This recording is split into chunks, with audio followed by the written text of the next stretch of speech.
그러나 이 확신은 사전에 주어진 어떤 특별한 계시나 추가적인 말씀에 의하여 생기게 되는 것이 아니다.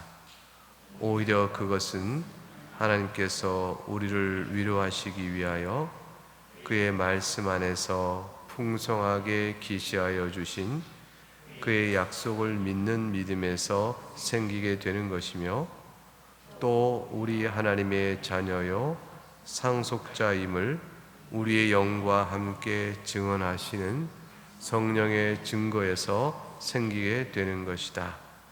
그리고 그것은 선한 양심을 보존하고 선한 일을 실행하려는 진지하고 거룩한 열망에서 생겨난다. 만일 하나님께 택함을 받은 자들이 승리를 얻을 것이라는 보증을 이 확고부동한 위로를 박탈당하고 또 영원한 영광을 어김없이 얻을 것이라는 보증을 박탈당한다면 그들은 모든 사람들 가운데 가장 비참한 사람들이 될 것이다. 오늘 살피는 이 10절의 말씀은 지난주에 살핀 9절의 말씀에 이어져서 구원의 확신이 우리에게 있는데 그 확신은 어떻게 우리가 갖게 되는 것일까 하는 것에 대한 설명문입니다. 구원의 확신은 사실은 많은 사람들이 어떻게 그것을 알 수 있는지에 대한 질문과 또 궁금증 또는 의문들을 많이 가져왔습니다. 누구라도 사실 구원을 받았느냐라고 물을 때에 내가 그러하다라고 자신 있게 말하기에는 불안한 요소들이 우리 가운데 있을 수 있기 때문이지요. 그래서 실제로 이단들이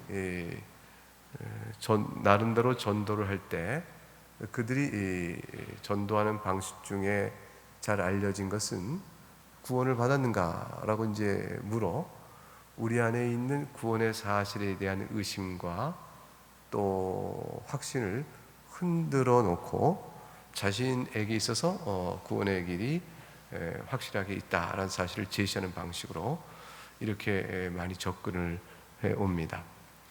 비록 이단들이 아니어도 이제 이 돌투 신경이 작성되도록 모여진 돌투 총회 그 당시에 네덜란드 교회 안에서는 이 문제가 심각한 논의가 됐었습니다. 실제로 하나님께서 예정적인 선택으로 구원을 이루신다면 하나님께서 선택하시는 그의 일하심을 우리가 사람이 어떻게 알 수 있느냐라는 불안감 때문인 것이죠. 그래서 만일 네가 행할진대 얻을 것이다 라고 말하면 좀 더 쉬워 보이고 구체적인 증거가 있어 보이는 것이에요. 네가 믿으면 너는 구원을 받는다 이렇게 말하면 내가 믿으니 내가 구원을 받는 것이구나 해서 자신이 행하는 일과 관련하여 구원의 결과에 대한 상관관계를 눈으로 볼 수 있어서 괜찮다 이렇게 생각할 수 있는 거 아니냐. 근데 만일 하나님께서 선택하신다면 하나님의 선택을 어떻게 하느냐는 것이죠. 하나님께서 선택하시는 그 일에 대한 이런 우리로선 아무리 내가 애를 써도 인간의 노력의 무력함을 이제 하나님의 선택과 비교해서 제시하는 거예요. 그래서 네가 아무리 믿고자 애를 써도 하나님 선택자는 믿을 수가 없는 것이고 설령 네가 믿고 있다 할지라도 하나님 선택한 자가 아니면 소용없다. 논리는 이제 거기까지 밀고 나가는 것이죠. 그래서 내가 믿고 있으니 난 구원받은 사람이야. 내가 믿고 있으니 나는 선택받은 사람이에요. 이렇게 말을 할 때 아니 네가 믿고 있어봐야 소용없어. 하나님께서 선택하여야 구원받는 거니까 미안하지만 자네가 믿고 있어도 선택받은 사람이 아닐 수 있네, 또 구원을 못 받을 수 있네 라고 논리를 이렇게 풀어버리면 사실은 상당히 위태로우고 위험스러운 게 되어지죠. 그 마음에 근심이 되고 시험거리가 됩니다. 그래서 이제 실제로 네덜란드 개혁교회 안에서 이 문제가 성도들 사이에 많은 얘기거리가, 모이면 앉아서 이 얘기를 한 거죠. 그러니까 우리들은 모이면 신앙 얘기 잘 안 하잖아요. 모이면 먹고 사는 얘기하고 그다음에 이런 얘기 하는데, 거기 사람들은 그 당시에 모이면 식탁에 앉아서 이 얘기해요. 모이면 차 한잔 마시면서 이 얘기해요. 그러니까 모든 대화의 소재와 중심이 이것이 화제가 되고 대화의 중요한 주제가 될 만큼 많은 토론들이 있었고, 그 다음에 염려와 근심들이 많았습니다. 거기에 이제 그 소위 학론파라는 입장을 가진 분들의 입장에서는 하나님 선택에 따라 저어되는 게 아니고, 여러분이 지금 믿고 있다는 사실을 보시고 선택하시니까, 믿고 있으면 하나님이 그것을 보시고 선택하였으므로 하나님 선택 여부에 대해서 너무 걱정할 거 없다, 네가 지금 믿으면 되는 것이다, 이 말로 이제 되어졌죠. 근데 이 말은 사실 틀린 말은 아니거든요. 당신이 지금 믿고 있으면 선택을 확신할 수 있습니다 라는 말 자체는 틀린 말이 아닌데, 이것이 무엇을 부정하는 데까지 밀고 나가냐면 하나님의 선택에 의하여 당신이 믿게 됐다는 말을 부정하는 대로 나가는 거예요. 이게 미묘한 차이로 인해서 신학적 원리를 바꿔버리는 것이죠. 사실 내가 믿고 있으면 구원을 받았다는 말은 틀린 말이 아니잖아요. 내가 무엇으로 구원받았음을 확인해요. 내가 믿고 있다는 사실로 인해서 그걸 확인할 수 있는데, 그런데 이 학론파는 네가 믿고 있다는 사실 때문에 네가 구원받는 것이지 하나님 선택엔 신경 쓰지 마라 그래야죠. 근데 이게 뭐가 문제냐면, 내가 믿는 이 믿음이 하나님의 선택으로 말미암아 주어졌다는 사실까지를, 이 중요한 신학적 원리를 부정하는 데 이제 문제가 생기니까, 네 믿음이 너를 구하는 것이 아니라 하나님의 선택이 너를 구원하는 것이다 라는 식으로 이제 대립각의 명제가 붙게 되는 것입니다. 그런데 이제 하나님의 선택이 너를 구원하게 된다라고 말할 때는 결국 이제 하나님의 선택이라는 하나님의 사역을 어떻게 우리가 알 수 있느냐, 하나님의 작정에 대한 실현을 우리가 어떻게 할 수 있느냐, 하나님의 작정은 신비로운데 이 문제가 등장하는 거죠. 그래서 첫 번째 구절에서는 그 하나님의 선택으로 일어나는 구원을 사람이 확신할 수 있습니까? 라고 묻는 질문에서 확신할 수 있다, 이게 이제 구절에 가르친 것이고, 오늘 10절은 그러면 그 다음 질문이 나오면 어떻게 우리가 확신할 수 있는 겁니까? 이 질문에 대한 답을 주는 거예요. 어떤 방식으로 할 수 있는 겁니까? 그렇죠? 이걸 잘 이해할 필요가 있겠죠. 이 부분에는 이해가 부족하면 우리 스스로 굉장히 이제 신앙적인 어려움을 우리도 많이 겪게 될 거예요. 왜냐하면 지난주도 말씀드렸지만 신앙인이 다들 어떻게 생각하냐면 스스로 의로운 상태로 확신을 갖는 경향성이 있거든요. 이건 기본적으로 우리의 그렇게 우리가 돼 있어요. 설정 자체가. 그러니까 우리는 타락한 이후에 공로적 자기의에 의한 보상의 원리에 따라 살고자 하는 그런 것이 우리의 마음 바탕에 원래 설정되어 있어요. 이게 타락의 근거예요. 하나님의 은혜로 살고 있다는 사실보다는 하나님과도 대등한 입장에서 내가 이렇게 했어요, 하나님 나에게 주시옵소서, 기브 앤 테이크로 하나님 앞에 쓰고 싶은 거예요. 그래서 하나님께서 내게 이렇게 해주시면 내가 이렇게 하는 것이고, 내가 이렇게 했으니 하나님 나한테 이렇게 해줘야 되는 것이고, 기본 설정이 이렇게 되어 있어요. 그래서 신앙생활 하면서도 내가 하나님을 향하여 이렇게 헌신하고 열심히 믿었으면 내게 이렇게 선대해 줘야 되는데 왜 그렇게 하는가, 이게 하나님의 섭리에 대한 강한 의문과 질문으로 막 터져 나오는 거잖아요. 이게 이런 식의 설정이 신앙적 혼란을 많이 일으키고, 교회 타락은 이 부분의 마음을 살살 건드리는 것이죠. 당신이 이렇게 하면 이런 선한 결과를 볼 것이다. 당신이 하나님 앞에서 물적 헌신이요, 시간적 헌신 노력을 하면 그럼 인생에 세상이 불화할 만한 걸 손에 쥐게 될 것이다. 이게 소위 이제 번영신앙이라는 것인데, 네 믿음이 진실하고 견고하면 좋은 결과를 볼 것이다. 이런 식의 이야기. 당신이 믿음이 있으면 능력을 가질 것이라는 얘기. 그 모든 것들은 다 우리 편에서의 하나님 앞에서의 무엇인가 하면 하나님이 보상해야 되는 보상적 원리에 따라 작용하도록 계속 이끌어가고, 그것이 이제 사실 사람 마음에 참 달아요. 쉽고 답니다. 그래서 열심을 내게 하는 동기도 되어지고, 그러니까 사람들이 많이 모일 수도 있고 또 순하게 들립니다. 뭐 그거 맞는 얘기 같고요. 전혀 틀린 얘기예요. 근데 사실 그 죄의 부패함으로 인하여 우리 마음속에 작용하는 기제, 정신적 기제지 하나님 주신 은혜 원리하고 전혀 상충되어져요. 하나님 주권과 하나님의 은혜의 관점에서 보게 되면 불가능한 얘기를 하고 있는 거죠. 하나님께서는 우리에 의해서 좌우되어져 보상의 책임을 갖고 있는 분이 아니에요. 우리의 만약 그렇게 우리를 다뤄가신다면 좋다, 그렇게 하자, 다뤄가신다면 우리에겐 죽음밖에 없습니다. 영원한 멸망밖에 없고요. 근본적으로 왜곡하는 것이죠. 그 말을 예수 그리스도 안에서 그렇게 한다 이렇게 말을 하는데, 그리스도 안에서 그 원리를 깨고 있는 거지, 그리스도 안에서 은혜 원리 안에서 그걸 가능케 하도록 하는 게 아니에요. 은혜로 데려와 보상의 원리로 움직이게 하는 게 아니고, 어떤 형태의 보상 원리도 깨버리려고 은혜를 주시는 거예요. 여기 이제 속임 기만이 있는 거죠. 인식의 기만이 있는 겁니다. 근데 이제 이런 것이 이제 들어오게 되니까 하나의 구원의 확신도 내가 하는 것에 따라 좌우된다고 생각하면 일단은 쉬워 보일 수 있지만, 왜냐하면 구체적으로 내가 하는 것을 볼 수 있으니까. 그렇지만 하나의 선택적 은혜를 부정하는 데까지 나가면 매우 잘못된 것이죠. 자, 그러면 하나님의 선택적인 주권에 의한 은혜의 원리를 우리가 어떻게 내가 확인할 수 있는가?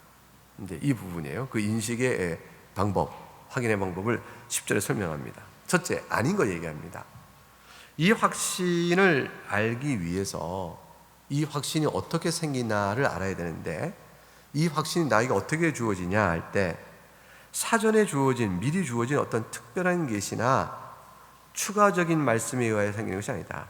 어떤 특별한 계시는 성경 말씀의 특별 계시를 말하는 것이 아니고, 성경 말씀 외에 확신할 수 있도록 확신하기 이전에 내게 주는 특별한 계시. 이게 뭐겠어요? 근데 이제 이게 참 이거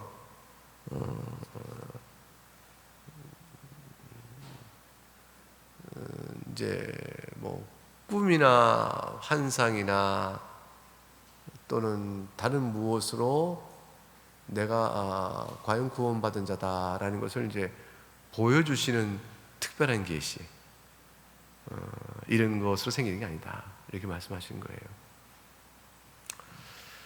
그러니까 이제 소위 이 초월적 체험이다라는 것, 그 다음에 그걸 이제 우리가 말할 때 신비한 영적 체험이라고 말을 해요, 사람들이.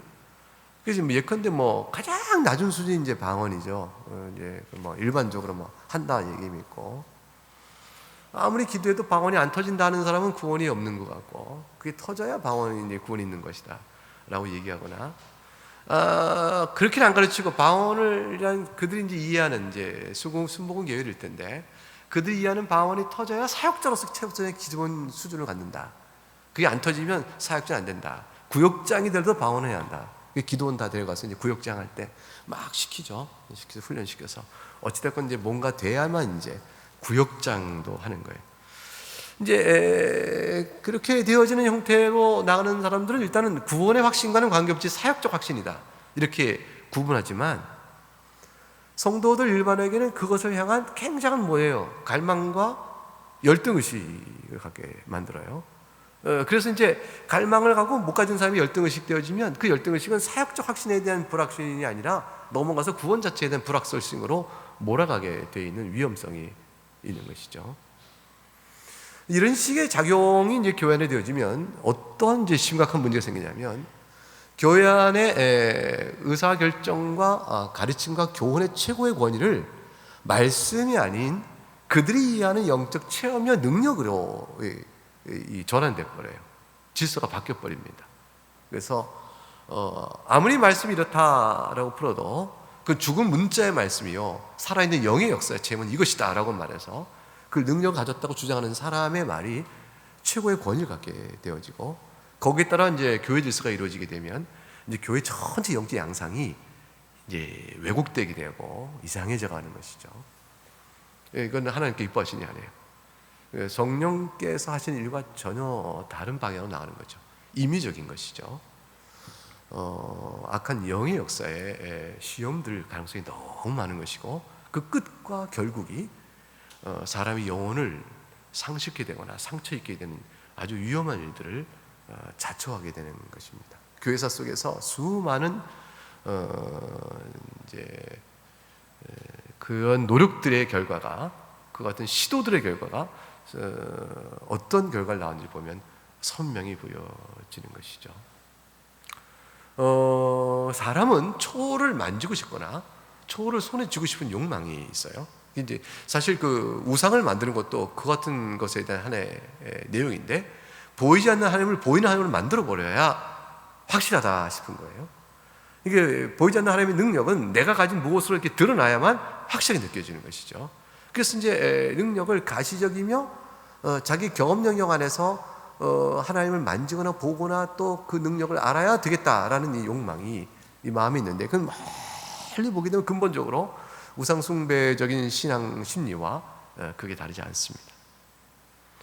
그런 요소들이 교회 내에 작용을 할 수 있도록 되어지게 되어져요. 그런 것들이 이제 작용을 많이 하면 역시 보응의 원리가 역시 그 안에 들어가게 됩니다. 내가 구하여 능력을 받는 것이, 이렇게 구했으면 주셔야 되는 것이죠. 주어진 능력을 내가 이렇게 행사했으면 또 이 결과를 내가 봐야 되는 것이죠. 이런 식의 결과가 나오게 되어집니다. 근데 오늘 이제 돌토총에서 우리에게 분명히 가르치는 건 뭐냐면, 확신은 그렇게 해서 얻는 것이 아니라는 것이에요. 그러니까 이제 소위 간증을 하시면서 이제 내가 이제 오랜 시간의 기도 끝에 하나님을 보기를 원하여 기도했는데 내내 보지 못하다 마지막 날 기도에, 또 마지막 시간에, 대개 마지막에 요 날 안 하고 가려다가 시험 들어서 안 하고 가려다가 그래도 해야지 싶어서 했는데 그날 이제 하나님을 만났다. 보통 이렇게 이제 얘기하죠. 끝까지 성실해야 된다. 이런 얘기를 할 때, 마지막 날 마지막 시간에 이제 하나님을 만나는데 뭐 그 경험이 이제 여러 가지죠. 빛이 쫙 보인다든가, 내 앞에 이제 스펙타클한 뭐가 장면이 보인다든가, 파노라마의 어떤 양상이 보인다든가, 이런 독특한 제 개인적 체험들 쭉 얘기를 해요. 그 체험이 그 개인에게 도움이 된다면 감사한 일이고, 또한 하나님께서 어떤 형태인가 그 개인이 구하는 것에 맞추어 무엇인가를 주실 수는 있어요. 어떤 이는 말씀의 깨달음을 간구하는 사람에게는 말씀의 깨달음을 주실 수 있어요. 근데 어떤 사람은 성정상 말씀을 읽고 깨닫고 하는 일보다는 그저 감정적인 사람이 있는 거예요. 훨씬 그쪽에 성정이 치중되어 있는 사람이에요. 감정이 업되길 바라는 거예요. 굉장히. 그런 사람이 하나님께서 뜨거운 마음을 확 주셔서 업되게 하실 수도 있어요. 사람은 다 다양하기 때문에 하나님은 이렇게만 하신다라고 하나님을 제한하는 것은 사실 우리가 할 일이 못 돼요. 만약 그렇게 된다면 교회는요, 수많은 교회사 속의 교회는 딱 한 줄기 위에만 있어야 돼요. 내가 원하는 스타일 교회. 그러니까 합리적 이성적 교회 딱 그거 하나만. 근데 그렇게 되면 그리스도의 구원 사역은 인간이 너무나 제한해버려요. 사람이 자기 성정과 기질에 따라 교회를 향한 하나님의 폭넓은 사역을, 그 너그러운 사역을 너무 재단해서 한 줄기만 보게 되어져요. 그러면 나머지는 다 뭐가 되냐면 이상한 교회가 되고 구원이 없는 교회가 되어버리게 됩니다. 이건 굉장히 독선이죠. 사람은 누구도 그렇게 할 수 없고, 사도들의 역사도 그렇게 된 게 아니고 교회사 역사도 그렇게 나오지 않습니다. 그래서 이 교회사적인 안목이 굉장히 중요하죠. 왜냐하면 성경의 텍스트는 사람이 읽고 자기 해석에 치중되고, 교리적인 해석도 거기에 맞춰 거기에 딱 치중돼 버리게 되어지면 하나님이 역사하시는 풍요로운 다양한 여러 현장 안에서 일하심과 사람 개개인의 특성에 따라 일하시는 다양한 부분을 미처 못 보고 다 제한을 해버리기, 이런 위험한 일이 있게 되어집니다. 그래서 개인에 따라서 어떤 사람이 그런 일이 있을 수 있어요. 있을 수 있는데 두 가지 점을 기억해야 돼요. 첫째 뭐냐면, 그 개인에게 어떤 경험은 절대로 보편적으로 일반화시킬 수 없다는 것이고, 보편적으로 일반화시키면 아까 지금 말했던 죄를 범하는 거예요. 제 실수를 범하는 겁니다. 가령 저에게서 말씀의 깨달음이 그거였다. 그러면 그거 없으면 다 구원 확신이 없는 것이다 라고 다른 사람을 이렇게 무시해버리듯이, 반대로 난 꿈을 봤는데 꿈 꿨어? 꿈 꿨어? 꿈 못 꿨지? 그 구원 확신이 없는 거야. 이렇게 말하면 그 또한 안 되는 거죠. 그 꿈꾸는 교회, 그 교회 이름을 지킨다. 우리 교회는 다 꿈을 꾼다. 다 꿈을 꿔서 구원 확신이 이렇게 된다. 성도들이여 꿈을 꾸십시오. 꿈을 꾸지 않으면 성도가 구원받지 못한 것입니다. 자, 오늘도 기도하여 꿈을 주시옵소서. 이렇게 하면서 다 꿈 통성 기도한 다음에 다음날 다음 주에 꿈꾼 사람 손 들어보십시오. 그래서 요셉도 꿈을 꿨고, 그래서 에스겔의 환상도 받고, 그래서 환상을 받는 교회가 돼야 돼. 이렇게 하면 어때요? 제 음성도 괜찮죠? 이제 이렇게 되면 이제 이게 일반화시키는 굉장히 큰 우가 되는 것이죠. 그러면 환상을 봤다는 사람이 영적 제1등이 되는 거예요. 목사님보다 더 큰 환상 보면 안 되는 거죠. 그러면 용납을 못 하는 것이죠. 거기에 이제 굉장히 위험성이 들어가요.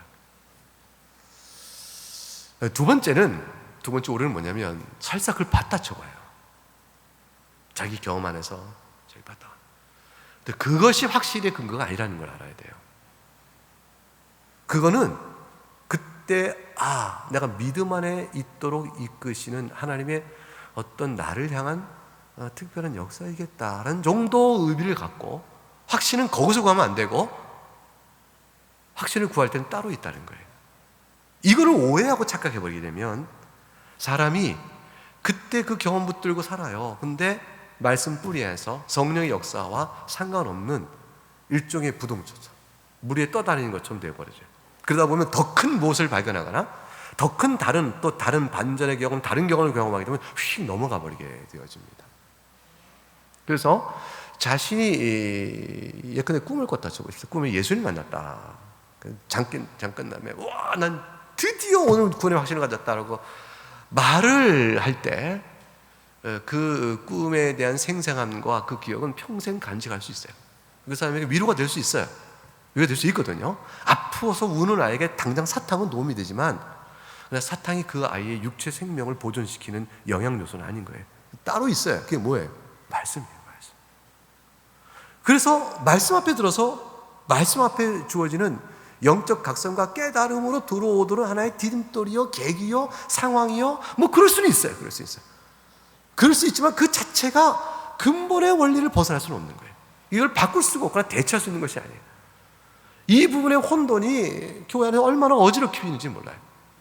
그럼 이 경험은 뭐냐면 결국은 나중에 말씀을 각성하고 나면 잠잠히 있을 일이지 떠들 일이 아니라는 걸 알게 되어져요. 떠들 일이 아니고 잠잠히 있을 일이에요. 간증해라 하면 그걸 말할 것이 못 되는 걸 알아요. 그럼 어떤 게 간증이 돼요? 말씀에 대한 은혜가 간증인 거예요. 그것이 신앙의 중심이요, 토대요, 본질이요, 원리인 것을 알게 되어지는 것이에요. 그렇게 돼야 하는 것이지, 그 나머지의 일들이 어떤 일들이 있을 수 있는 것은 하나님이 그때 줄 수 있는 거죠. 아니, 기도하다가 길을 잃었는데 기도하다가 길이 갑자기 찾아지는 경우 있잖아요. 길 잃으면 기도해. 길 보여. 그거 안 보여? 너 그러면 아니야. 이런 거 다 안 되는 거예요.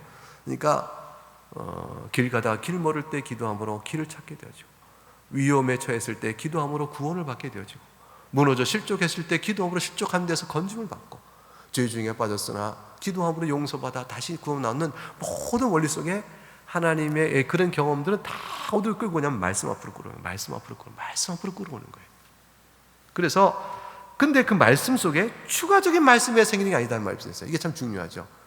이미 주어진 성경 말씀 외에 추가적인 말씀, 그 성경 외에 다른 어떤 말씀이 필요해요. 이건 계시의 말씀이라는 게 필요 없죠. 그러니까 가령 이제 목사님 찾아왔던 목사님께서 기도해 주더니 대언의 영으로 내가 너에게 말하느니라고 말씀을 쫙 줘요. 그 말씀 듣고 구원받았다, 이렇게 얘기할 게 아니라는 거예요. 확신을 갖는 거 아닙니다. 구원 확신 없다는 한 청년을 만나서 제가 막 기도한다 쳐봐요. 기도하는 청년 얘기 다 듣는 다음에 내가 너에게 말하니 사탄아 물러가라 하고서 이제 대형 기도해서 자기가 1인칭이 돼버려요. 내가 너에게 말하니 너는 구원을 받았다, 나 하나님이 말하노니, 이렇게 굉장히 무서운 기도하는 거죠. 자기가 1인칭화 시켜서 하나님 앞에 하나님을 자신과 동치시켜 1인칭 대형 기도한다는 건요, 이거는 말이 안 돼요. 기도는 그렇게 하는 게 아니에요. 1인칭 기도가 어디 있어요? 하나님께 엎드려 우리가 간구하는 것이지, 그래서 주께서 그에게 은혜 주시길 위해 기도하는 것이지 그 이상의 어떤 기도할 수가 없습니다.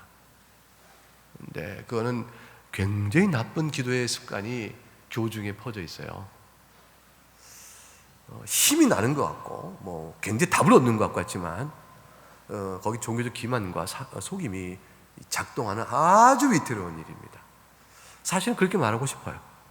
사실 하나님의 이름 자리에 나를 넣어서 1인칭으로 하나님을 대신하여 말하는 이 권위가 얼마나 마음에 갖고 싶은지 몰라요. 그 유혹들이 있다니까요.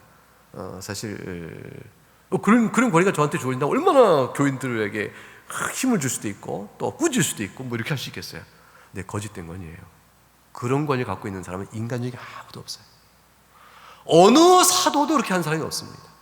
베드로도 그렇게 안 했고 바울도 안 했고 그 누구도 그렇게 한 적이 없어요. 주 예수 이름으로, 주 예수 그리스도 이름으로 간구하여 기도하는 것이지 이런 시대는 없습니다. 그렇게 해서 어떤 추가적인 말씀을 준다, 또는 기록된 다른 글이 있다. 나그네 교회 가게 되면 구원의 확신 얻는 성경을 포함한 다른 글이 있어. 이게 뭔데? 여기 보니까 나그네 복음이라는 게 있어. 이런 거 있으면 돼요, 안 돼요? 안 됩니다. 당장 뛰쳐나가야 돼요. 뛰쳐나가야 돼요. 안 됩니다. 그런 것을 가서 아는 것이 아니다.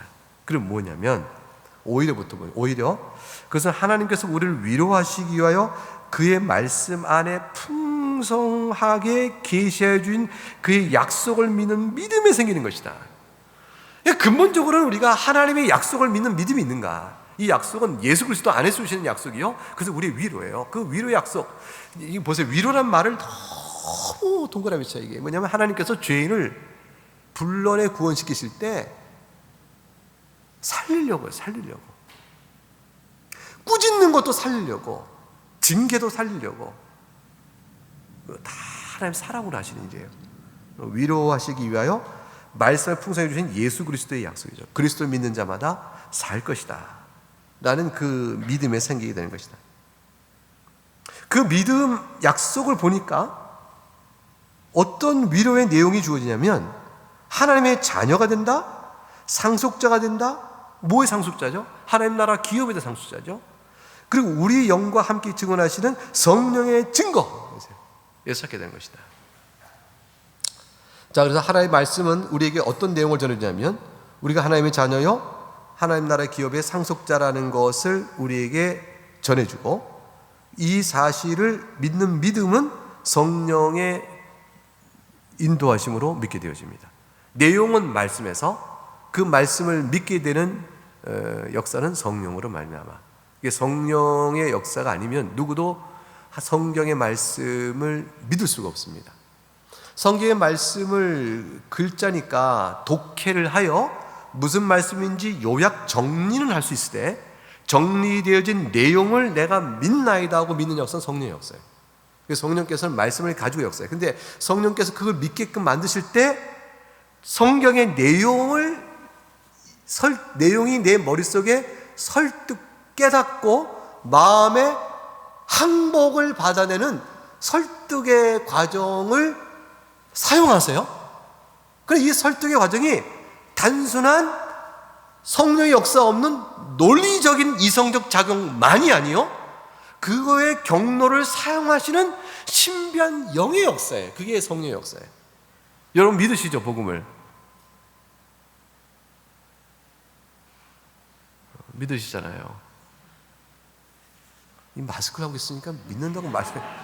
도무지 입 모양을 아무리 쳐다봐도 입을 꼭 다물고 계신 것 같아요. 여러분, 이 믿음이, 우리는 이치가 너무 선명하잖아요.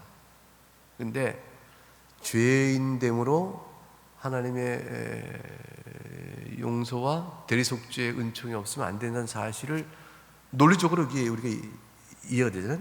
인간은 죄인이다. 스스로 구원을 이룰 수 없다. 의에 이룰 수 없다. 우리의 의는 그리스도의 의로 전가되는 일밖에 없다. 우리의 죄는 우리의 형벌을 대신 받는 분 외에는 갚을 길이 없다. 그러므로 예수를 믿으면 구원을 받는다. 왜냐하면 믿음은 구원을 준다고 하나님이 약속하셨다. 자, 이 몇 가지 명제의 사실을 논리적으로 엮으면요, 지금 말한 어떤 교리가 다 나오는 거예요. 근데 이 논리적인 명제들을 어떻게 믿냐고. 우리는 말이 다 되잖아.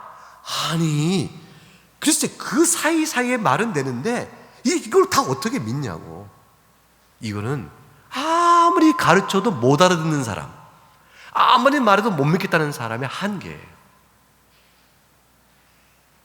그래서 교회에 나와서 가르침을 들으나 난 못 믿겠어 라는 사람에게는 은혜의 역사에 성령의 역사가 아직 없는 거예요. 그걸 기도해야 되는 것입니다. 우리는 이제 푸짐히 가르치죠. 왜 몰라? 봐봐, 사람은 죄인이잖아, 그치? 이게 스스로 자기 형벌을, 죄값을 받는다면 그 사람이 구원 받겠냐? 안 되겠지. 이게 다 논리적인 설명들이거든요.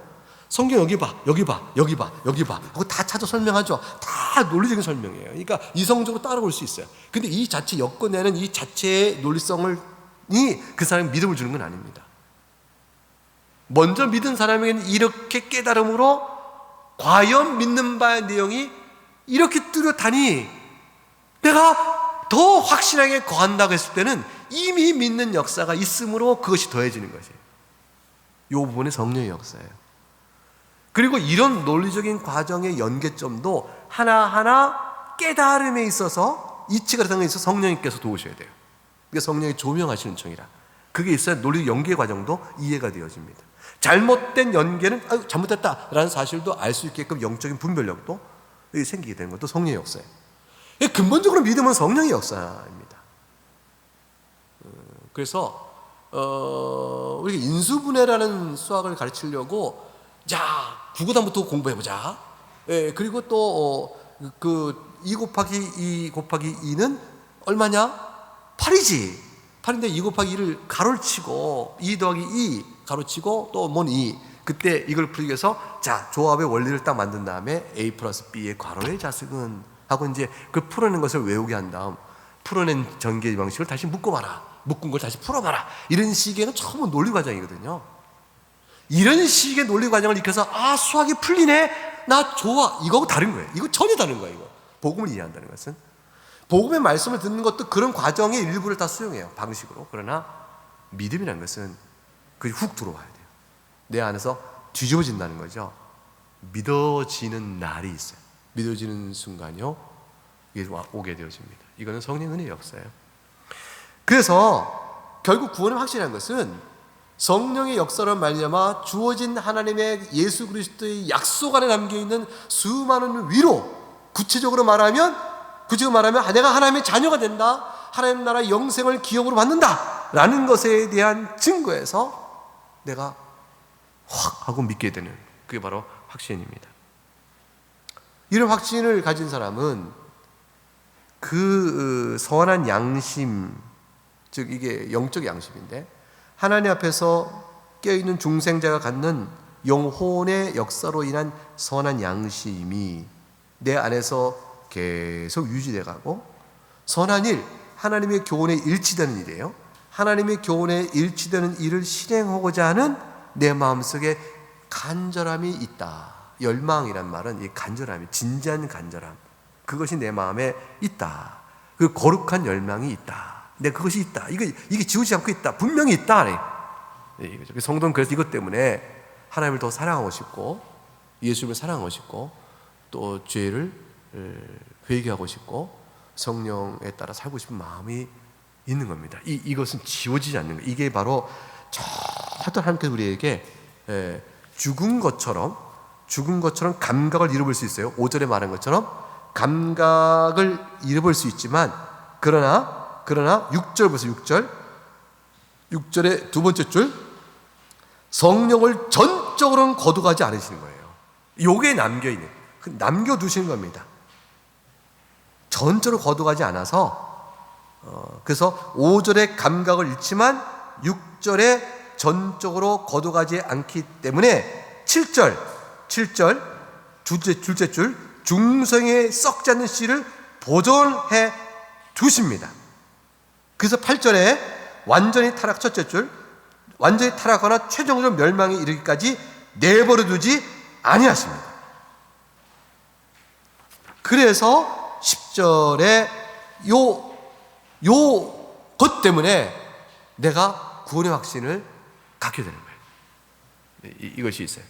근데 이것이 이제 부정적인 상황 속에서도 남겨진 흔적으로 붙드는 구원의 확신과 적극적인 것을 통해서 얻게 되는 구원의 확신과 어느 게 더 강할까요? 적극적인 것을 통해 알죠.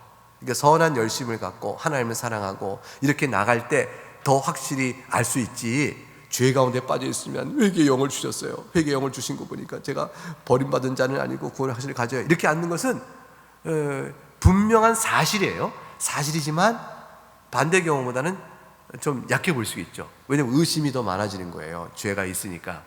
그런데 똑같아요. 사실은 똑같은 원리 위에 나타난 양상인 거예요. 성령께서 그렇게 해주시기 때문에 어둠 속에서도 빛이 있는 것이고요, 또 열매도 있어서 기쁨이 있는 거예요.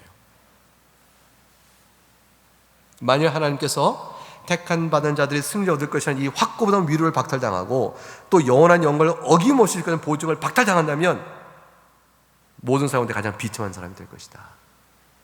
사랑하는 여러분, 이 확신을 놓치지 마셔야 됩니다. 이건 확고부동한 위로요, 결코 빼앗길 수 없는 보증입니다. 이것은 선택받은 사람들에게는 두어지는 것입니다. 여러분은 바로 그런 분들입니다. 마음속에 이 위로의 확신을 찬탈하거나 박탈하려고 들어오는 어떤 시험에도 과감하게 물리치셔야 돼요. 물론 헛된 것에 기반을 둬 확신을 갖는 것은 올바른 기반 위에 오도록 가르침을 받을 수 있어요. 교정받아야 돼요. 이게 이제 10장 1절에 어떤 특별한 계시나 추가적 믿음 갖고 나 확신해요 라고 말할 때는 말씀에 따라주는 참된 위로를 믿고 있는지, 성령 역사가 바로 그렇게 되고 있는지에 대한 바른 구원의 확신의 토대를 그에게 가르쳐 줘야 돼요. 그래서 그것이 확실하다면 문제 없는 거죠. 근데 그러나 그것이 없다면 가르쳐야 될 것이나 그 외의 토대가 분명하다면 어떻습니까? 그걸 빼앗지 못하도록 보호해 줘야 되고 붙들어 줘야 하는 것이죠.